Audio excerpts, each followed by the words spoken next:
Хотоодын өндөг үйлдвэрлэлийн салбарын тэргүүлэгчдийн нэг Түмэн шууд компани 2020 онд амжилтын замд нэвтрүүлэгт оролцож байсан юм. Тэд тухайн цагаас хойш Түмэн шууд 2, Түмэн шууд 3 фермийг шинээр барьж байгуулан ашиглалтанд оруулсан байна. Мөн малын тэжээлийн үйлдвэрээ ч өргөтгөжээ. Ингэснээр жилд нийтдээ 250 сая ширхэг өндөгийг үйлдвэрлэж, дотоодын өндөгний хэрэглээний 50%-ийг дангаараа хангах хүчин чадалтай болсон байна. Бид Түмэн шууд компаниар дахин зочилж, шинэ бүтээн байгуулалт, дэвшилтэт технологи бүхий шувууны аж ахуйн талаар ярилцлаа. За, сайн байна уу? Сайн байна уу? Сайн байна уу? Сайхан зүсэж байна. Ажил сайн байна уу? Ажил сайн. Танаа дээр ирээг утчихжээ.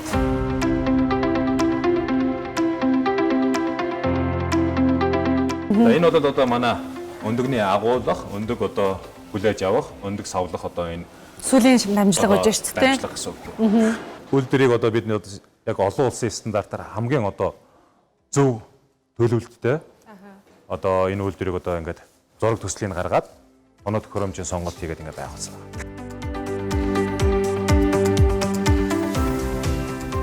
За одоо энэ бол яг одоо шувууны байрнаас өндөг хураах процесс явагдаж байна. Эндээс ингээ өндгөө хураагаад өндөг бүрийг бид хямд шалгаж байгаа.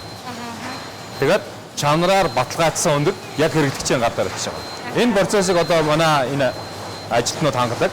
Энийн нэг бол манай болорт ерөнхий технологич байгаа.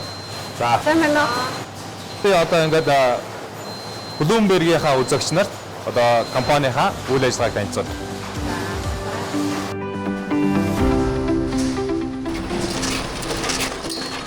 Манай өндөг үйлдвэрлэх процесс маань одоо өндөгний камераар өндөг урсаж орж ирээд за энэ чинь болохоор ямар ялгалт хийж байгаа вэ гэхээр бохир өндөгнүүдийг ялгаж авч байгаа. Анхан шатны одоо ялгалт хяналт энэ чинь явагдаж байгаа гэсэн. Энэ нөгөө гэрлээр хардаг юм байна тий.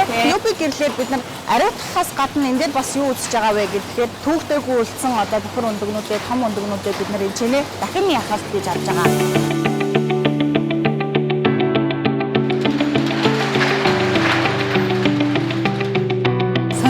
Харагддаг тий. Нүдэнд харагдахгүй цуурлалтыг нөгөө төвшөж өсөж байгаа. Цуурхай өндөг маань өөр дуурдаг. Бүт гэж дуурдаг. Тэгэхээр тэр цуурлалтыг бид нар гаргаж авч байгаа. Одоо ялгаж авч байгаа. За энэ чинээсээ бид нар ингээд төвшөх үйл явагдсны дараа гэрлээр ариутгаж байгаа.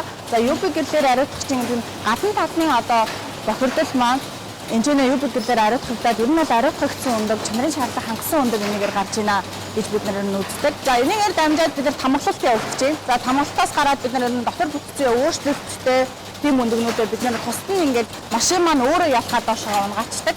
За тэгээд энэчнээс тэгээд цаашаагаа дамжаад нөгөө жингээрээ хуваарлагдаад лайнаараа ингээд дамжаад явчихж байгаа. Түмэн шууд компани дэлхийн жишгт нийцсэн дэвшилтэт тоног төхөөрөмжөөр технологийн шинжилэл хийснээр хүчин чадал бүтээмжээ эрс нэмэгдүүлж ажиллах хүчээ 10-аас 15% хэмнэсэн байна. Сүүлд 6 жилийн өмнө ирсэн байна тий. 2020 оны үед уулзчихсан. 2020 онд бид нэр яг IPO гаргаад олон нийтийн компани болцсон. Дөнгөж ажиллаж эхэлж байсан. Тэ одоо өнөөдөр бол 2026 онд бид бас нэлээд их ажлуудыг хийлээ. Яг энэ ажлуудыг хийх ажлын эхлэл нь бол ер нь бол бас нэг энэ миний хувьд болохоор ковид гэж хардаг. Ковидтэй холбоотой гэж хардаг.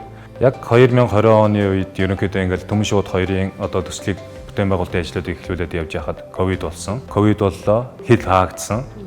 Хүнсний хангамж тасарсан. Яг энэ үедээ авцаад нөгөө ерөнхийлөгч маань хүнсний хувьсгал гэдэг хөтөлбөр зарласан тийм. Энэ хөтөлбөрийн цаг үеэ болсон сайн хөтөлбөр гэж бид боддог. Тэгээ энэ одоо хөтөлбөрийн одоо дэмжлэгтэйгээр маш богино хугацаанд Түмэн шууд 2 гэдэг одоо төслөө бол иж бүрэн дуусгалаа. Дээрээс нь бас энэ Түмэн шууд 3 гэдэг одоо энэ төслийг бол одоо шинээр байгуулад одоо бүрэн ашиглалтанд оруулаа.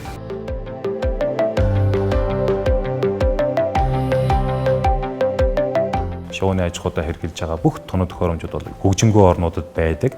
Хамгийн одоо өндөр стандартны ийм тоног төхөөрөмжүүд. Конвейерийн систем нь Германих, өндөг савлах үйлдвэр тоног төхөөрөмж нь Японих тэ одоо ингээд бусад юунууд нь гэрэлтүүлэг агааржуулалтын системүүд нэр гэмэл Герман, Итали одоо Голландын тоног төхөөрөмжүүд иж бүрэн тоноглогдсон. Тэгэхээр одоо манай одоо аж ахуйн одоо энэ сонгосон энэ тоног төхөөрөмжүүд бол эцсийн дүндээ бол одоо бүтээгдэхүүний чанар аюулгүй байдалтай холбоотой гэсэн. Тэгэхээр манай өндөг тэр хэмжээгээр өндөр стандартанд шаардлагыг нийцсэн бүтээгдэхүүн гарч байгаа. Тэр хэмжээгээр одоо манай бүтээгдэхүүнийг хэрэгжилж байгаа хэрэглэгч нар маань бол одоо олон улсын стандартын өндөр шаардлагыг бол ийм хангасан одоо бүтээгдэхүүнийг хэрэгжилж байгаа гэж итгэж болно. Бид нар ч бас яг энэ одоо итгэлээр бүтээгдэхүүнээ үйлдвэрлэж хэрэглэгч нартаа ингээ хүргэж байгаа.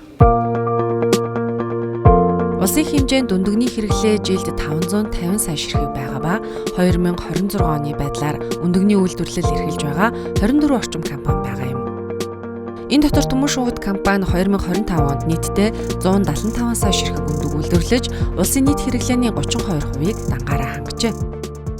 Хийсэн хөрөнгө оруулалтыг бас хэмжээгээр нь ярьж болох байх гэж бодож байна. Хөрөнгө оруулалтуудаа, бүтээн байгуулалтуудаа бас ингээд дурдах юм бол ямар дүр зураг харагдах вэ? Ингээд зүгээр ингээд тооцоод үзэх юм бол ингээд сүүлийн 10 жилийн хугацаанд бол 60,000 метр квадрат талбайтай үйлдвэрийн байр барьсан байгаад байна. Тэгэхээр одоо энэ бол бас объем хэмжээгээр олох юм бол нэлээд их хэмжээний тоо гэсэн үг тийм. Үйлдвэрийн хийсэн хөрөнгө оруулалтыг үзэх юм бол 60-аас 70 тэрбум төгрөг болж байгаа.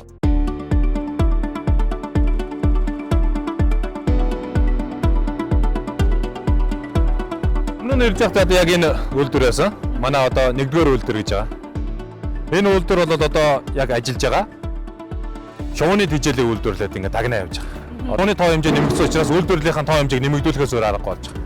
Тэгэхээр одоо бид бас зөвхөн шувууны тэжээл үйлдвэрлэдэггүй бусад малын тэжээлийг бас үйлдвэрлэж байгаа. Тэгэхээр одоо малын тэжээл үйлдвэрлэх зорилгоор бас нэг энэ 2-р үйлдвэрийг одоо ингээд шинээр бариад ашиглалтанд оруулсан байгаа. Энэ 2-р үйлдвэр дээр бол одоо адууны тэжээл, өхөр, хонь, сайлын үнэний тэжээлийг үйлдвэрлэж байна. Ерөнхийдөө бас 2 үндсэн зорилготой байгуулагдсан гэж болж байна. Бид нэр өөрсдийнхөө 1.3 сая дахиад дижээж байна. Дээрээс нь бусад одоо фермеруудын 200 гаруй мянган шувууг дижээж байгаа. Яг л тэ олон дахиадаа болоод дахиад дижээхийн тулд доктортой ингээд тэжээлээр хангах шаардлагатай. Тэр шаардлагаас үүдээд үйлдвэр барьсан гэдэгтээ уялдуулаад нөгөө талдаа бас худалдан авалт чинь нэлээд нэмэгдсэн байх гэж хараад байна л да. Гол түүхийн хэдүүдэд яаж худалдан авч хаанаас хангана нийлүүлж байна вэ? Дөрөв нэг зүйлийг цохож хэлмээр санагдаж байна. Монголын одоо энэ дотоодын үйлдвэрлэгч нарын одоо шувууны аж ахуйн үйлдвэрлэгч нарын өндгийг худалдаж авч байгаа хэрэглэгч нар бол зөвхөн дотоодын одоо энэ өндгийг худалдаж авч байгаа биш ээ. Эний цаана бол дотоодын тэжээлийн үйлдвэрлэл гэж байгаа. Тэр тэжээлийн үйлдвэрлэлийн цаана дотоодын газар тариалан гэж байгаа.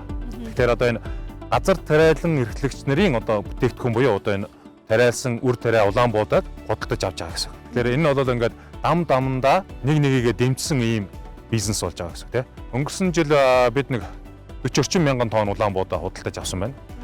58 аж ахуй нэгжтэй хамтарч ажилласан байна. Тэгэхээр одоо энэ улаан буудаа урлагийн үйлдвэрт одоо тэнцэхгүй байгаа. Тэгэхээр зөвхөн цавуулгаараа тэнцэхгүй байгаа тийм улаан буудааг бид худалдаж авдаг. Тэгэхээр одоо улаан буудаа тариалан эрхлэгч нар нөгөө урлагийн үйлдвэрт тэнцэхгүй тийм сайн чанарын улаан буудаа мэдээж урлагийн үйлдвэртэй худалдана.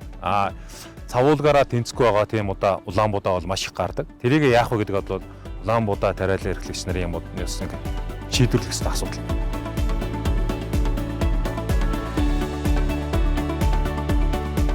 Тэгэхээр одоо бас энэ нөгөө мал аж ахуй, хөдөө аж ахуй, малын тэжээлийн үйлдвэрлэл гэдэг одоо энэ нөгөө кластер бизнесууд ингээд цогцоороо хөгжихлээр нэг нэгээгээ дэмжиж байгаа. Одоо энэ дараагийн нэг одоо хийхээр төлөвлөж байгаа том асуудал бол бид нөгөө Төмөн шууд 2, Төмөн шууд 3 гэдэг одоо энэ фермераас гарсан малынхаа дахианыхаа ялгац буюу сангасыг боловсруулад одоо бордоо үйлдвэрлэх тийм. Энэ бордоогоо буцаагаад одоо газар тариаланд одоо хэрэгцээтэй одоо тийм бүтээгдэхүүн болгож нийлүүлэх энэ ажлыг одоо бас ингээд төлөвлөж байна. Төмөн шууд хувьцат компани амжилтын замналтай танилцлаа. Бидэнтэй хамт байсанд баярлалаа.